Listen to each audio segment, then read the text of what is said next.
Bismillahirrahmanirrahim. Assalamualaikum warahmatullahi wabarakatuh. Salam sejahtera bagi kita semua. Semoga dalam keadaan sehat walafiat. Perkenalkan, nama saya Nursyam Anaguna, merupakan salah satu dosen dari program studi pendidikan matematika Universitas Sulawesi Barat. Pada kesempatan ini, saya akan memaparkan salah satu mata kuliah yang saya ampu, yaitu geometri dasar. Berdasarkan Undang-Undang Nomor 14 Tahun 2005, Pasal 60 tentang guru dan dosen menyebutkan bahwa dosen dalam melaksanakan tugas keprofesionalannya wajib melaksanakan pendidikan, penelitian, dan pengabdian kepada masyarakat sebagai bentuk tridharma perguruan tinggi. Dalam merencanakan melaksanakan proses pembelajaran serta mengevaluasi hasil pembelajaran, dosen tentunya berpedoman pada rencana pembelajaran semester yang telah disusun di program studi. Adapun untuk mata kuliah geometri dasar merupakan mata kuliah wajib berbobot 3 SKS dengan kode PMA 0813 yang dilaksanakan pada semester genap. Mata kuliah ini mencakup materi tentang kedudukan titik, garis, dan bidang, bangun-bangun datar dan bangun ruang, unsur-unsur, sifat-sifat, dan hubungan satu dengan yang lainnya. Dalam proses pembelajaran dilaksanakan melalui 3 tahapan, yaitu delivery, interaction, dan assessment. Tahap delivery atau penyajian merupakan tahapan awal di mana digunakan beberapa metode seperti ceramah, diskusi kelompok, dan studi kasus yang menggunakan bantuan teknologi, tentunya berupa komputer, proyektor, dan e-learning melalui Google Classroom.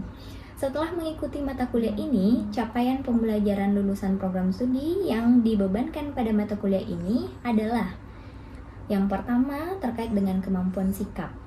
Mahasiswa diharapkan dapat bertakwa kepada Tuhan Yang Maha Esa dan mampu menunjukkan sikap religius. Kemudian selanjutnya, mahasiswa dapat bekerja sama dan memiliki kepekaan sosial serta kepedulian terhadap masyarakat dan lingkungan. Selanjutnya adalah mahasiswa mampu mengimplementasikan nilai-nilai Malakbi dalam segenap pemikiran, sikap, dan tindakan. Adapun untuk kompetensi umum yang harus dikuasai oleh mahasiswa pada mata kuliah ini adalah mampu menerapkan pemikiran logis, kritis, sistematis, dan inovatif dalam konteks pengembangan atau implementasi ilmu pengetahuan dan teknologi yang memperhatikan dan menerapkan nilai humanuria yang sesuai dengan bidang keahliannya. Kemudian kompetensi lainnya yaitu mampu menunjukkan kinerja mandiri, bermutu, dan terukur. Kemudian adapun kompetensi lain yang dapat dicapai oleh mahasiswa yaitu mengaplikasikan konsep dan prinsip didaktis pedagogis matematika serta keilmuan matematika untuk melaksanakan pembelajaran inovatif dengan memanfaatkan berbagai sumber belajar seperti ipteks dan berorientasi pada kecakapan hidup. Keterampilan yang lain yang diperoleh oleh mahasiswa pada mata kuliah ini yaitu mengaplikasikan konsep dan prinsip didaktis pedagogis matematika serta keilmuan matematika untuk melakukan evaluasi dengan memanfaatkan ipteks yang berorientasi pada kecakapan hidup. Adapun pengetahuan, aspek pengetahuan di sini di mana mahasiswa diharapkan mampu menguasai konsep matematika yang diperlukan untuk melaksanakan pembelajaran di satuan pendidikan dasar dan menengah.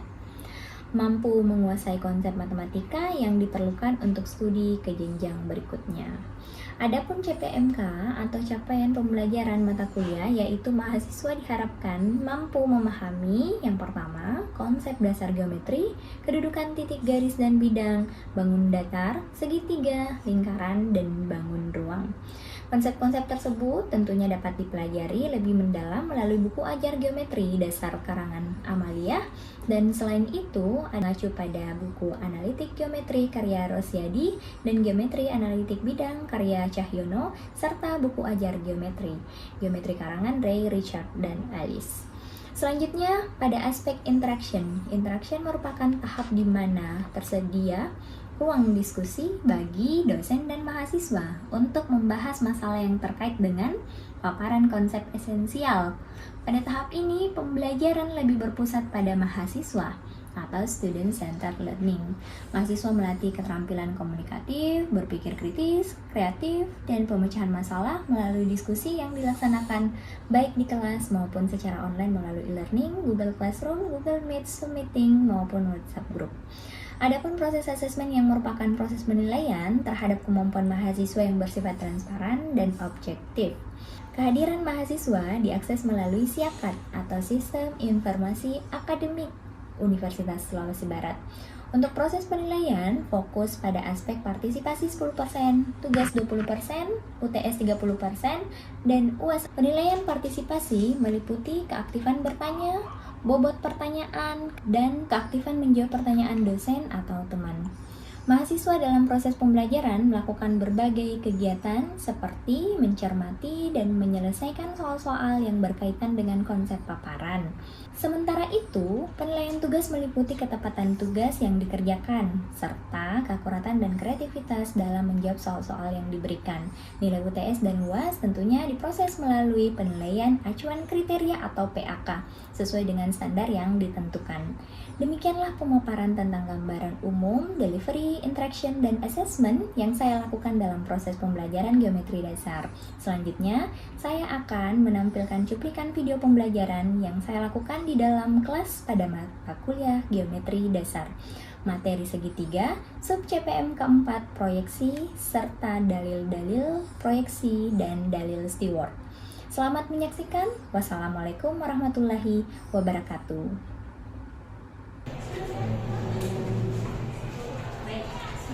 Assalamualaikum warahmatullahi wabarakatuh. Waalaikumsalam warahmatullahi wabarakatuh. Apa kabar? Baik, Bu. Ya, kembali lagi ya. Kita sudah berada di pertemuan ke-9 hari ini. Sesuai dengan RPS, kita sudah masuk di teorema pada segitiga. Jadi nanti kita akan membahas terkait bagaimana sih teorema-teorema yang ada di segitiga itu. Namun sebelumnya, saya ingin memastikan kembali teman-teman sudah mengakses SIAKAD ya. Kehadiran secara online silahkan diisi, dan semua hari ini hadir lengkap ya. Oke, good ya, thank you. Baik, sekarang kita masuk di teorema pada segitiga. Pertama saya mau tanya dulu, ada yang tahu kira-kira apa sih itu teorema? Ada yang tahu apa itu teorema? Segitiga, gimana sih bentuk segitiga? Tiga sudut, lalu apa lagi karakteristiknya? Ada tiga sisi, ada tiga sudut. Dia dimensi berapa? Dimensi 2 ya. Oke, lanjut. Nah, lalu kita akan bahas terkait bagaimana sih teorema-teorema yang ada pada segitiga. Yang pertama namanya teorema proyeksi ya. Ada namanya teorema proyeksi pada segitiga. Yang pertama kita lihat di sini contohnya adalah segitiga siku-siku. Ada yang bisa menyebutkan segitiga siku-siku apa ini? A, B, B, C. Ya, segitiga siku-siku A, B, C. Lalu kita lihat pada gambar. Di sini misalkan ada suatu teorema. Ada 4 di sini ya. 1, 2, 3, 4. Keempat teorema ini nanti kita akan buktikan. Contoh kecil teorema adalah teman-teman mungkin pernah dapat, bahkan sampai sekarang mungkin masih ingat rumusnya teorema Pythagoras. Gimana bunyi dari teorema Pythagoras? C kuadrat sama dengan A kuadrat ditambah B kuadrat. Oke, good. A kuadrat tambah B kuadrat. Lalu penerapannya kita gunakan selalu ya kan? Ketika misalnya kita mau menentukan panjang BC, ketika AB dan AC diketahui, berarti kita jumlahkan kuadratnya ya kan? Anda selalu memakai itu. Kenapa Anda menggunakan itu? Karena sudah dibuktikan di awal. Ya kan? Nah, sekarang kita mau masuk di konsep bagaimana sih teorema yang lain yang ada pada segitiga itu. Jadi di sini ada 4. Nanti rumus-rumus ini akan kita gunakan ketika kita menyelesaikan masalah-masalah. Ya? Baik, kita lanjutkan di teorema proyeksi pada segitiga lancip atau segitiga tumpul. Tadi kan kita sudah melihat ya bagaimana di segitiga siku-siku. Sekarang kita masuk di segitiga lancip atau segitiga tumpul. Teman-teman sekarang perhatikan segitiganya. Segitiga A, B, C. Kira-kira ini segitiga lancip atau tumpul? Segitiga lancip. Segitiga lancip. Sekarang kita akan membuktikan pada segitiga ini berlaku teorema proyeksi di mana A kuadrat sama dengan B kuadrat tambah C kuadrat kurang 2BC dan B kuadrat sama dengan A kuadrat tambah C kuadrat kurang 2IC. Jadi itu yang dua yang kita akan buktikan. Sekarang dari gambar ini kita bisa melihat bahwa kalau kita mau membuktikan kedua persamaan ini, maka kita melihat segitiga ADC dan segitiga DBC. Kita akan melihat bagaimana perbandingan antara kedua segitiga tersebut. Jadi rumus yang berlaku pada segitiga ADC ada rumus tinggi di situ, tinggi kuadrat yang sama dengan ini teorema Pythagoras ya. B kuadrat kurang P kuadrat, lalu ada tinggi lagi bisa kita cari dengan A kuadrat kurang I kuadrat. Ya, teorema Pythagoras lagi. Sekarang dari kedua persamaan yang ini kita bisa membuat suatu persamaan seperti ini karena tadi sama-sama T kuadrat, sama-sama tinggi kuadrat. Jadi kita bisa lihat di sini dari langkah step 1 ke step selanjutnya ini bisa kita masing-masing tambahkan dengan pi kuadrat sehingga habis ini ya. Nah yang di sebelah kanan ditambahkan dengan pi kuadrat atau biasa teman-teman pindah ruas ya. Biasanya teman-teman pindah ruaskan saja ini sehingga nanti akan muncul A kuadrat sama dengan ya. Kenapa kita hilangkan pi kuadratnya? Karena kita mau A kuadrat sama dengan. Nah beda dengan yang ini. Kita mau B kuadrat sama dengan ya dari ini. Sehingga yang kita pindahkan adalah P kuadrat. Pindah ke ruas kanan. Maka setelah itu lanjutkan dari step ini ke step yang di bawah, paham tidak? Karena bisa berubah P kuadrat menjadi C kurang P. Karena P itu sama dengan C. Karena Dinda? Karena panjang C itu sama dengan P tambah Q. Apabila dicari C berarti apabila dicari Q berarti C kurang P. Oke, good. Dari sini ya. P tambah Q sama dengan C. C itu panjang keseluruhannya ini ya, AB. Ini C. Lanjut. Maka untuk mencari Q berarti C kurang P. Kuadrat. Karena di sini kuadrat. Lanjut. Selanjutnya adalah langkahnya kita lanjutkan, selesaikan solve this one. Berarti C kuadrat kurang 2CP tambah P kuadrat. Ya? C kuadrat kemudian 2 kali CP 2CP tambah P kuadrat berarti hasilnya adalah P kuadrat. Nah sekarang kita peroleh lah karena ini sama ya kan, negatif tambah positif hasilnya habis, berarti yang tersisa adalah B kuadrat tambah C kuadrat kurang 2PC. Begitu juga dengan yang kanan, sama langkahnya ya. Jadi terbukti teorema proyeksi pada segitiga lancip. Oke, lanjut. Kita lihat bagaimana ketika segitiganya tumpul. Oke, segitiga A, B, C. Kira-kira segitiga apa dia? Tumpul ya? Tumpul. Lalu kalau dia segitiga tumpul, maka berlakulah A kuadrat sama dengan B kuadrat tambah C kuadrat tambah 2BC. Bandingkan dengan yang tadi yang lancip. Kurang. Paham perbedaannya ya? Hati-hati nanti ketika solve masalah segitiga, lancip dan tumpul. Jangan sampai tandanya salah ya. Salah tandanya, salah hasilnya ke bawah ya. Berarti A kuadrat tambah B kuadrat tambah C kuadrat tambah 2BC. Sama dengan langkah tadi. Berarti akan tetapi ini kita buat garis bantu atau garis proyeksi. Jadi kita buat perpanjangan garis dari AB, dipanjangkan ke sini, kemudian kita tarik garis proyeksi dari C yang tegak lurus ke sisi ini ya, perpanjangan dari AB, maka diperolehlah ini misalkan tinggi segitiga. Ya, lalu ini merupakan perpanjangan dari AB. Nah, sekarang dengan garis bantu ini maka kita bisa mencari rumus tinggi segitiga. Rumus tinggi segitiga yang pertama, coba lihat. P kuadrat sama dengan B kuadrat kurang P kuadrat. Lihat segitiganya ya. Jadinya ada satu yang sekecil ini, ada juga dua yang besar ini.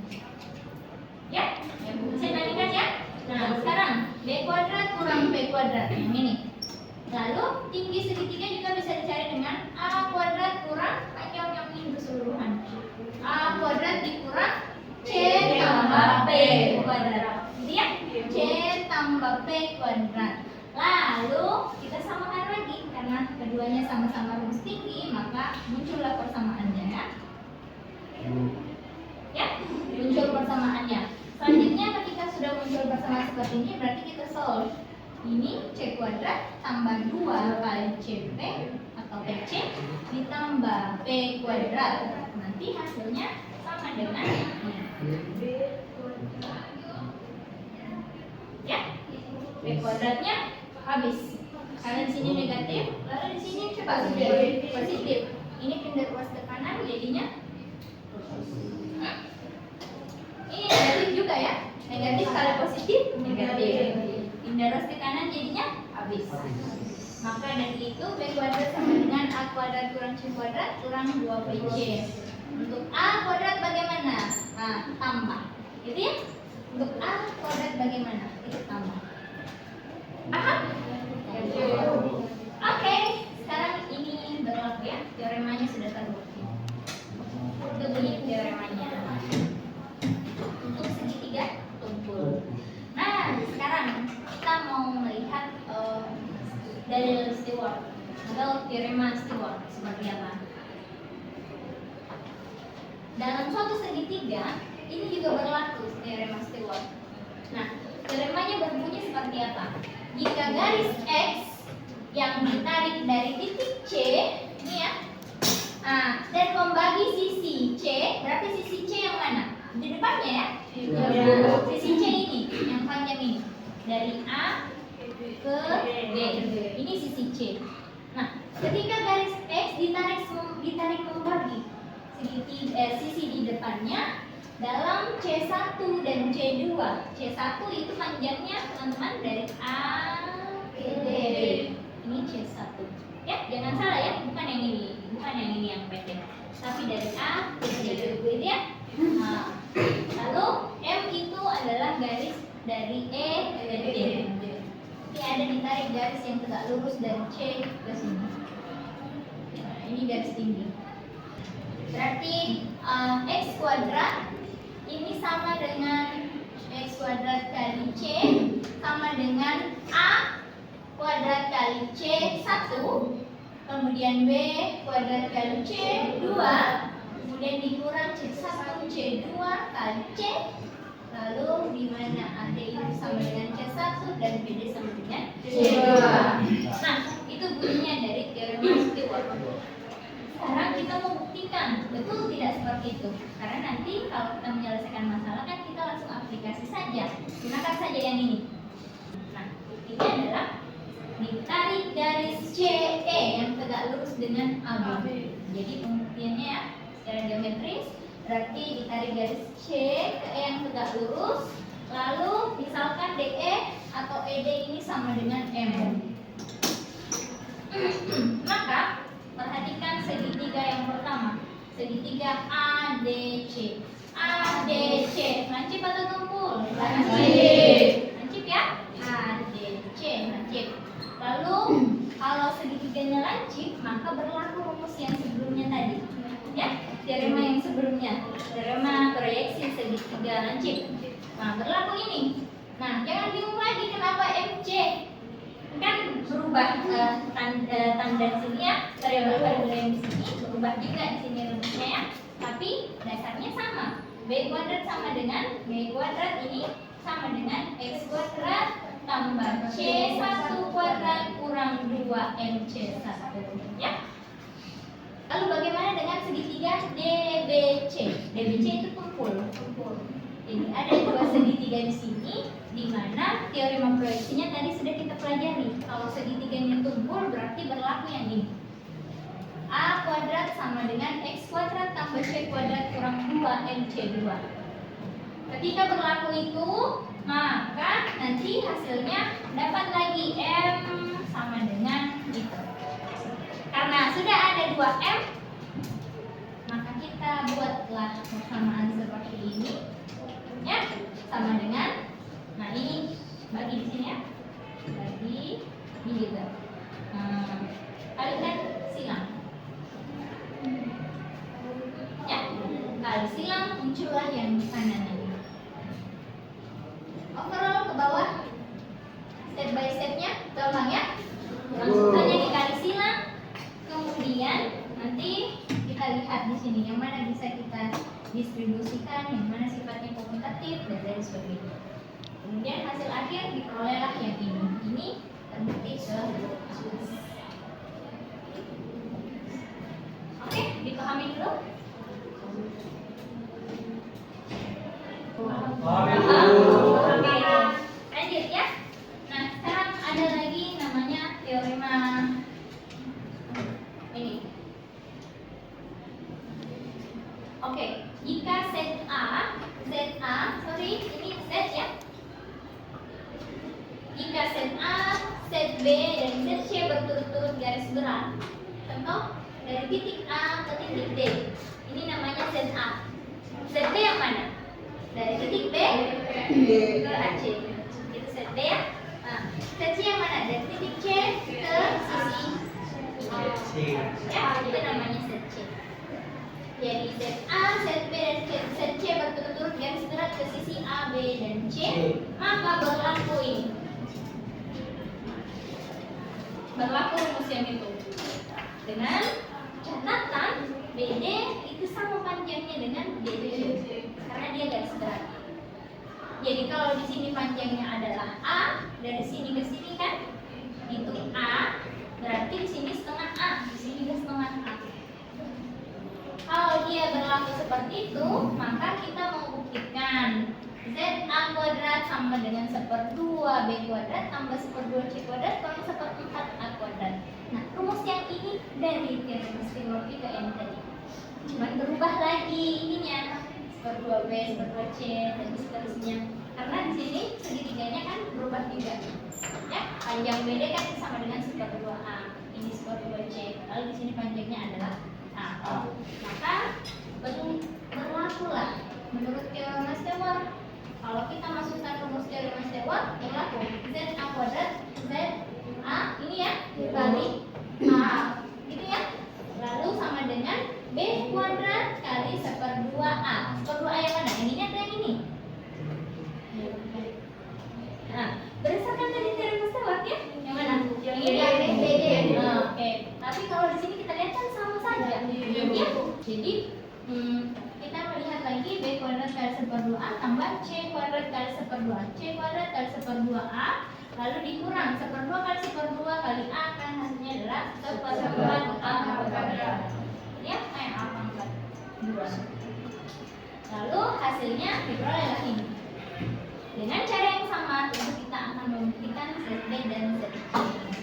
Sama, simple. Ya? Oke. Nah, sekarang ini ada teorema lagi. Teorema garis yang membagi sisi di depannya menjadi dua buah bagian yang berbanding seperti sisi-sisi yang berdekatan.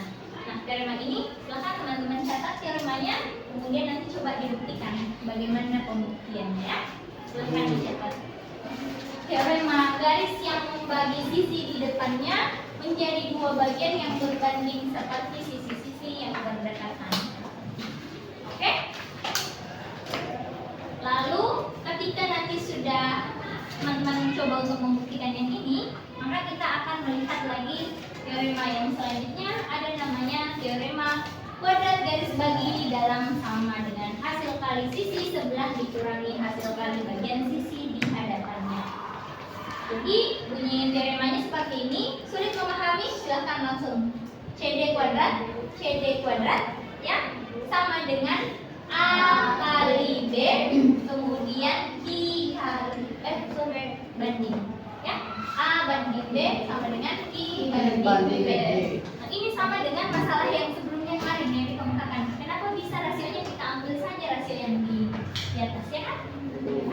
soal terkait dengan bagaimana sih perbandingan yang ini bisa kita ambil rasionya dari yang ini saja, B banding A, ya kan? Nah, itu sejalan dengan yang masalah yang sebelumnya. Oke, nah sekarang kita melihat lagi teorema selanjutnya. Jadi teoremanya berbunyi dua garis tinggi. Jadi ada dua garis tinggi ya. Dalam segitiga itu berbanding terbalik dengan sisinya. Maksudnya apa? Maksudnya misalnya kalau ada suatu tinggi A, TA, itu dibandingkan dengan tinggi yang lain, TB, itu berbanding terbalik dengan sisinya. Jadi bukan BA dulu yang kita bandingkan, tapi B. Ya, B banding A. Apakah BA banding TB sama dengan berbanding terbalik? Karena dia berbanding terbalik berarti B dulu. B banding A. Kalau berbanding lurus berarti A banding B. Ya? Oke. Nah, lanjut pembuktiannya seperti apa? Gampang sekali. Masukkan saja rumus luas. Luas segitiga karena ini ada tinggi. Berarti 1/2 alas kalau tinggi. Berarti 1/2 TA kali A. Alasnya A. Tingginya TA. Lalu ketika misalnya yang satunya kita pakai tinggi yang lain berarti 1/2 kali TB kali B. Nah, maka diperolehlah hasil ini kan coret. Kemudian T kali A sama dengan T kali B. Nah, sekarang kita pindahkannya. Ini kan di sini kali, berarti pindah ruas, berarti bagi. Seperti itu juga untuk gitu ya. Oke, thank you. Sekarang terbukti untuk teorema Henning. Jadi teman-teman pelajari itu, ya. Ini maksudnya. Selanjutnya ada teorema yang lain, yaitu teorema jika diketahui segitiga ABC, 2S sama dengan A tambah B tambah C dan TA, TB, TC berturut-turut garis tinggi pada A, B, C, maka berlaku yang ini. Jadi teman-teman mungkin kalau melihat suatu masalah langsung lihat teorema apa kira-kira yang bisa saya gunakan. Ya, apakah Pythagoras, teorema proyeksi segitiga lancip, kumpul, apakah saya menggunakan dalil Stewart, nah dan lain sebagainya. Nanti harus penerapannya itu ya, lihat masalahnya dulu seperti apa, gambar secara geometris segitiganya seperti apa, lalu nanti penerapannya pakai teorema yang mana. Ya, nanti cocokkan saja. Buktinya nanti teman-teman bisa kembangkan ya. Lanjut. Terakhir ada 1, 2, 3. Ini ada 3 nomor. Teman-teman nanti silahkan didiskusikan secara berkelompok. Teman-teman nanti buat grup discussion ya. Jadi ada beberapa kelompok yang terbentuk, mungkin ada 4 sampai 5 kelompok. Nanti diselesaikan. Ada 3 masalah yang berkaitan dengan teorema-teorema yang tadi. Jadi 1, 2, 3. Nah ini sudah masuk ke aplikasi. Nah, aplikasi masalah. Jadi nanti diketahui suatu segitiga, teman-teman nanti gambarkan segitiganya kira-kira bentuknya seperti apa. Segitiga ABC dengan AB sama dengan 10, BC 12, CA 8 dan seterusnya. Nanti teman-teman lihat apa yang mau dibuktikan. Buktikan segitiga CED itu sebangun dengan segitiga CAB dan hitung panjang DE. Hitungnya itu menggunakan yang tadi rumus-rumus dari teorema yang kita buktikan tadi. Lalu yang kedua, diketahui segitiga ABC dengan A sudutnya itu 30. Nah, kira-kira teorema apa? Ya, kalau sudutnya 30. Kemudian B45 dan TC sama dengan 8. Hitung sisi dan lurusnya. Nah, teorema apa kira-kira? Kan dari soal kita bisa lihat kan? Ya, Bu. Lanjut, 3. Segitiga ABC siku-siku di C. Nah, kira-kira teorema apa? Ya? Nah, siku-siku di C pada AB terletak titik D sehingga AD banding DB 1/2 lagi. Kan sudah? Kelihatannya tadi ada beberapa teorema. Buktikan 9CD kuadrat sama dengan A kuadrat tambah kira-kira rumus apa yang kita pakai ya? Sesuai dengan teorema-teorema yang tadi. Thank you. Sampai di sini ada pertanyaan? Paham ya? Understand? Thank you. Kalau begitu saya cukupkan untuk pertemuan kita hari ini. Kita berjumpa lagi di kan selanjutnya, masih di aplikasi dari teorema-teorema yang tadi ya. Nanti kita akan bahas lebih lanjut terkait masalah-masalah, kemudian bagaimana secara nyata seperti apa penerapannya di kehidupan masyarakat. Thank you. Saya cukupkan untuk pertemuan hari ini. Jangan lupa tetap belajar ya, dan menyelesaikan tugasnya. Tugasnya nanti saya siap buat di Google Classroom ya. Siap. Ada jadwal untuk pengumpulan tugasnya. Thank you. Wassalamualaikum warahmatullahi wabarakatuh. Waalaikumsalam.